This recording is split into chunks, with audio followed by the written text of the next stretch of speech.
हिंदी पैंडा tales में आपका स्वागत है।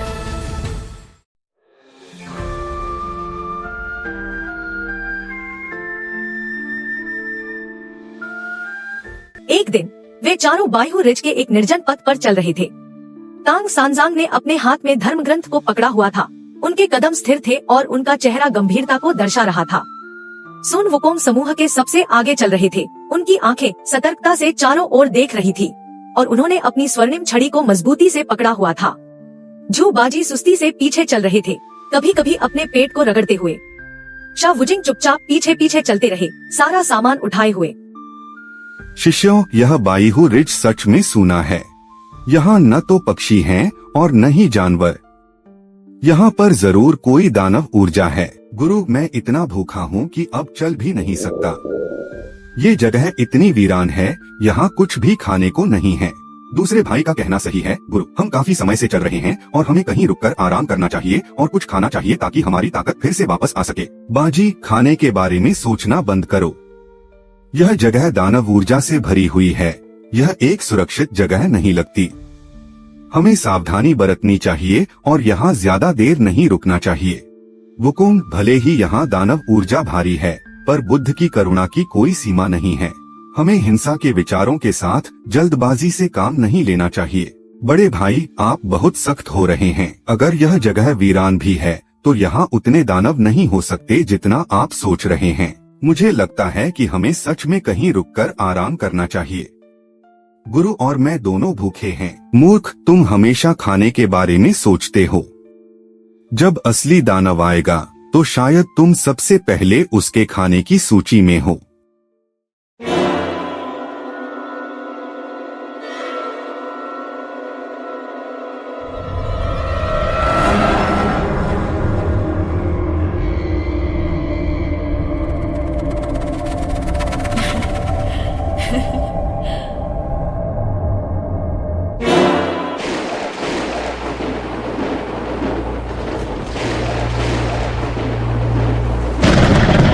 तांग सांजांग का मांस।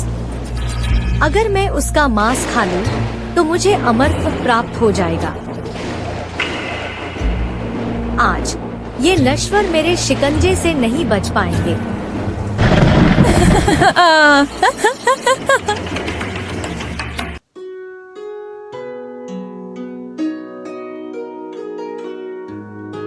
अचानक एक साधारण कपड़ों में गांव की लड़की बांस की टोकरी पकड़े हुए धीरे धीरे उनकी ओर चली आ रही थी, मुस्कुराते हुए जैसे वह जंगल में एक शांतिपूर्ण उपस्थिति हो। लेकिन इस शांत सतह के नीचे एक घातक खतरा छिपा है। गुरु, आप लोग इतनी दूर तक यात्रा करके थक गए होंगे। मैं पास की गांव की लड़की हूँ और आपकी थकान देखी। मैंने कुछ खाना लाया है ताकि आप लोग ऊर्जा पुनः प्राप्त कर सकें। कृपया इसका आनंद लेने में संकोच न करें।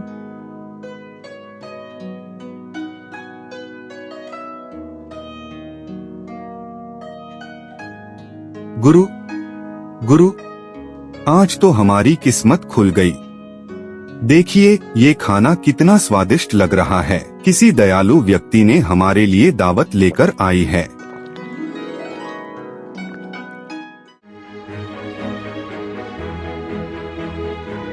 गुरु, गुरु, आज तो हमारी किस्मत खुल गई।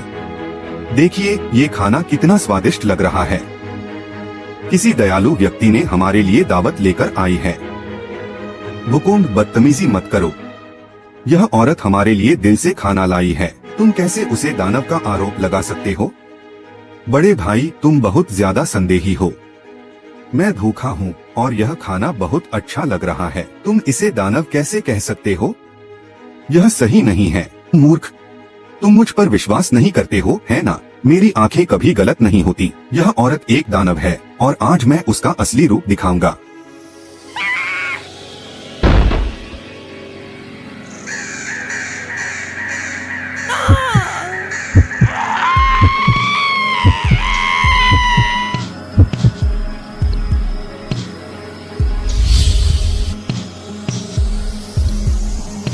हुकुम, तुमने ये कैसे कर दिया?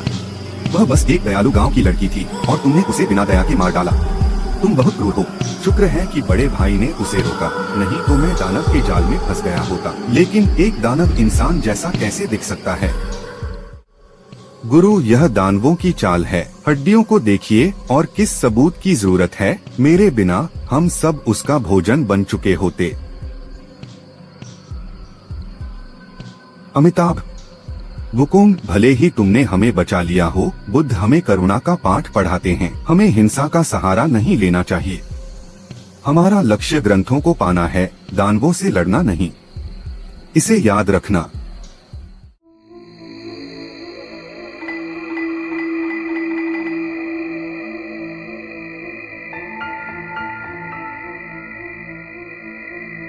भले ही उसे हराया गया था, सफेद हड्डी दानव की दुश्मनी समाप्त नहीं हुई थी। उसकी आत्मा परछाइयों में तैर रही थी। उसका चेहरा क्रोध में विकृत था। हवा ने उसकी नफरत को और भी बढ़ा दिया और उसने खुद को एक कमजोर और दुखी बूढ़ी औरत के रूप में बदल लिया, जो एक बार फिर दयालु तांग सांजांग को धोखा देने की कोशिश कर रही थी। दयालु साधुओं, मेरी प्यारी बेटी पानी लाने गई थी और घंटों से वापस नहीं आई है। क्या आपने उसे देखा है? इस बूढ़ी माँ का दिल चिंता से टूट रहा है। अमिताभ, बूढ़ी माँ, कृपया चिंता न करें। थोड़ी देर पहले एक गांव की लड़की हमारे पास आई थी, लेकिन वह, खैर, मैं उसके लिए प्रार्थना करूंगा। लेकिन गुरु, यह बूढ़ी औरत वही दानव है। उसकी चाल में न फंसे। वह चालाक और निर्दयी है और इस भेष में भी वह मेरी आंखों से नहीं बच सकती। वुकुंग, तुम हमेशा इतने उतावले क्यों रहते हो? यह बूढ़ी औरत कमजोर और कमजोर है, वह दानव कैसे हो सकती है? अगर तुम निर्दोषों पर ऐसे ही हमला करते रहे तो तुम्हें कभी मोक्ष कैसे मिलेगा? गुरु, बड़े भाई सही हो सकते हैं, लेकिन यह बूढ़ी औरत सच में दुखी दिखती है। हमें उसकी मदद नहीं करनी चाहिए। क्या हो अगर वह सच में गांव से हो? ओह दयालु साधुओं, मैं एक बूढ़ी औरत हूँ और मेरी बेटी बहुत समय से लापता है। कृपया उसकी खोज में मेरी मदद करें। वुकुंग, अगर तुमने फिर से लापरवाही की तो मुझे मजबूरन कसा हुआ मंत्र का जाप करना होगा। यह बूढ़ी औरत दानव नहीं हो सकती। गुरु, अगर आप अभी भी मुझ पर विश्वास नहीं करते तो मुझे इसका असली रूप दिखाने दीजिए। यह दानव बच नहीं सकता।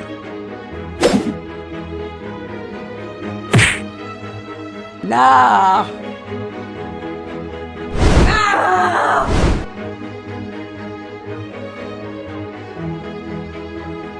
वुकुंग, तुमने एक और निर्दोष व्यक्ति को मार डाला। तुम इतने लापरवाह और करुणा से रहित कैसे हो सकते हो?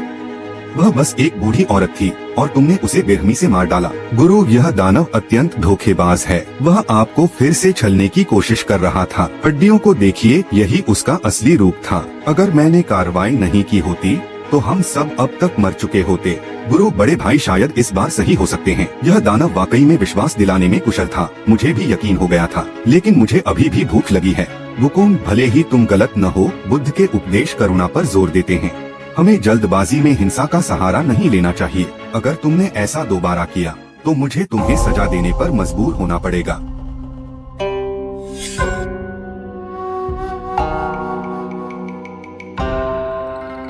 क्रोध से भरी हुई सफेद हड्डी दानव की आत्मा अंधेरे में तैर रही थी, चारों ओर से गूंजती हवाओं से घिरी हुई।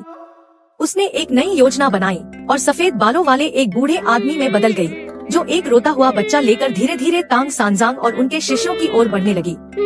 दयालु साधुओं, हम पर कृपा करें। मेरी पत्नी और पोती आज सुबह बाहर गई थी और अब तक वापस नहीं आई। मेरे पास सिर्फ मेरा पोता बचा है। कृपया उन्हें ढूंढने में हमारी मदद करें। अमिताभ, इस परिवार का दुख वास्तव में बहुत बड़ा है। वुकुंग, इस बार हमें सावधान रहना चाहिए। फिर से बिना सोचे समझे मत मारना। हाँ बड़े भाई, इस बार वे सचमुच साधारण लोग लगते हैं। यह बूढ़ा आदमी और बच्चा कितने दयनीय दिखते हैं। उन्हें देखकर मुझे भी दुख हो रहा है। दानव, क्या तुम एक बूढ़े आदमी और बच्चे का रूप धारण कर मुझे छलने का प्रयास कर रहे हो? हुम्फ, आज मैं तुम्हारा असली रूप एक बार में उजागर कर दूंगा। वुकुंग, अगर तुमने फिर से आवेग में आकर काम किया तो मैं कसा हुआ मंत्र का जाप करूंगा। यह बूढ़ा आदमी और बच्चा निर्दोष हैं। क्या तुम उन्हें भी मार डालना चाहते हो? गुरु, अगर आप सच्चाई को अनदेखा करते रहे तो यह आपकी जान भी ले सकता है। देखिए, मैं उसका असली रूप दिखाऊंगा।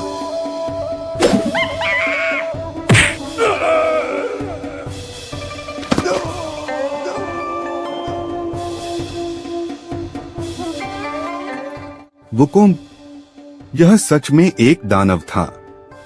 मैंने तुम्हें हमेशा गलत समझा। गुरु, यह दानव छल में निपुण था। अगर मैंने कार्रवाई नहीं की होती तो हम सभी जल्द ही उसका भोजन बन जाते। अब वह खत्म हो चुका है, हम पश्चिम की ओर अपनी यात्रा जारी रख सकते हैं। बड़े भाई, इस बार आपने सच में हमें बचा लिया, लेकिन मुझे अब भी भूख लगी है। हम कुछ खाने के लिए कब रुकेंगे? मैं तो इस दानव का भोजन बनते बनते बच गया। सौभाग्य से आप यहाँ थे बड़े भाई, नहीं तो मेरा अंत हो गया होता। कई गलतफहमियों और परीक्षाओं के बाद तांग सांजांग ने अंततः अपनी गलती को महसूस किया। सन वुकोंग, जिन्हें अक्सर गलत समझा गया था, हमेशा वफादार और सुरक्षात्मक रहे थे। कभी अपने गुरु की रक्षा करने के अपने कर्तव्य से विचलित नहीं हुए। उनके अटल दिल ने उन्हें फटकार और गलतफहमियों के बावजूद अडिग बनाए रखा। अब तांग सांजांग पछतावे से भरे हुए सन वुकोंग से माफी मांगने के लिए आगे बढ़ते हैं। इस क्षण में गलतफहमियां दूर होती हैं और गुरु शिष्य के बीच का बंधन मजबूत होता है। वुकुंग, मैंने तुम्हारे साथ अन्याय किया। दानव की माया ने मेरे निर्णय को धुंधला कर दिया और मैं सच्चाई को देख पाने में असफल रहा। मैंने गुस्से में आकर कई बार कसा हुआ मंत्र का जाप किया। यह बुद्ध की करुणा के अनुरूप नहीं था। मेरी आंखें तुम्हारी वफादारी को देख पाने में असमर्थ थीं। इसके लिए मैं गहरे तौर पर शर्मिंदा हूँ। गुरुजी, इसकी कोई आवश्यकता नहीं है। आपको सुरक्षित रखना मेरा कर्तव्य है। जब तक आप सुरक्षित हैं, कुछ कसने वाले मंत्र सहन करना कोई बड़ी बात नहीं है। बड़े भाई, आपने सच में बहुत सहन किया है। मुझे मानना पड़ेगा, मैं प्रभावित हुआ हूँ। अगर आप न होते तो हम सब दानव के भोजन बन गए होते। लेकिन मुझे तो भूख लगी है। हमें खाने के लिए कुछ कब मिलेगा? बड़े भाई की आग जैसी सुनहरी आंखें वास्तव में अद्वितीय हैं। हमें उनके साथ होने का सौभाग्य मिला है। दूसरे भाई, आपको बड़े भाई से सीखना चाहिए और हमेशा भोजन के बारे में सोचना बंद करना चाहिए। लेकिन मैं तो बस एक खाद्य प्रेमी हूँ, इसमें कुछ कर नहीं सकता। फिर भी बड़े भाई सबसे अच्छे हैं, मैं मानता हूँ। मेरे शिष्यों, अब से मैं आपके निर्णयों पर विश्वास करूंगा। मैं इतनी आसानी से अपना धैर्य नहीं खोऊंगा। साथ मिलकर हम अपनी पश्चिम की यात्रा में हर परीक्षा का सामना करेंगे। यह विपत्ति बीत गई है, लेकिन आगे का रास्ता लंबा है। अमिताभ बुद्ध हमें एक सुरक्षित यात्रा का आशीर्वाद दें। चिंता मत करो गुरुजी, मेरे रहते कोई दानव परेशानी करने की हिम्मत नहीं करेगा। आइए अपनी यात्रा जारी रखें और इस दानवों से भरी जगह को पीछे छोड़ दें। बड़े भाई, अगली बार जब हम किसी दानव से टकराएं तो मुझे मत भूलना। मैं भी मदद कर सकता हूँ, आप जानते हैं। हाँ, लेकिन उम्मीद है कि अब और दानव नहीं मिलेंगे। मेरा पेट अभी भी गुर्रा रहा है। दूसरे भाई, यह यात्रा हमारे संकल्प की परीक्षा के लिए है। चलो चलते रहें, का रास्ता अभी लंबा है।